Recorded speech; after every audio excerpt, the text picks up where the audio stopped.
يا أهلا وسهلا بكم وحلقة جديدة وأصل الكلام. النهاردة هنتعرف على أصل كلمة غلباوي. والغلباوي هو اللي بيراوح ويشاكس وبيعرف يجيب حقه بالأدب. والحقيقة إن غلباوي دي كانت مهنة قديمة انتشرت في مصر قبل سنة 1868، يعني قبل ما يتم إنشاء أول كلية حقوق في مصر.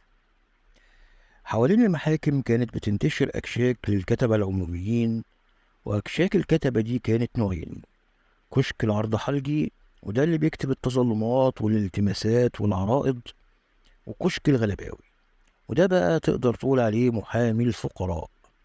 بيكون أزهري وفاهم في القوانين التركية والشرعية والعرفية، وعنده القدرة على الكلام والمجادلة لساعات طويلة، وبيعرف يناهد كويس أوي.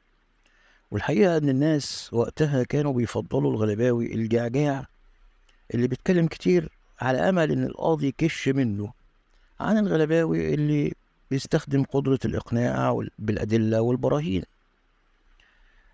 الغريبة بقى إنه كان الغلباوي بيحط يافطة على الكشك بتاعه فيها إبداع في الصياغة والتنوع. يعني مثلا: راضي عبد الجليل قانع من زباينه بالقليل، أو الدفع بعد البراءة والفرج، وما على المعسر حرج. خفاجة عطا الدنجي غلباوي عربي وأفرنجي. والدنجي ده كان متميز لأنه بالإضافة لترفعه أمام المحاكم المصرية بيترافع أمام محاكم القنصليات والمحاكم المختلطة، ده في حالة لو المصري وقع في مشكلة مع واحد من الأجانب. أتعاب الغلباوي بقى كانت على حسب مقدرتك المالية وإمكانياتك، يعني فلوس ماشي، بضاعة زي البطيخ، الشمام، عيش، فراخ، بيض، فاكهة، ما يضرش. المهم عندنا حقك يرجع وتكون مبسوط.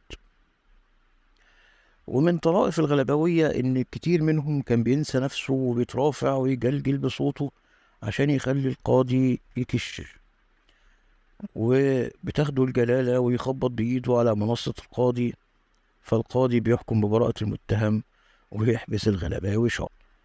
لو عجبك الفيديو، لايك، شير، سبسكرايب عشان يوصلك كل جديد، وسلام.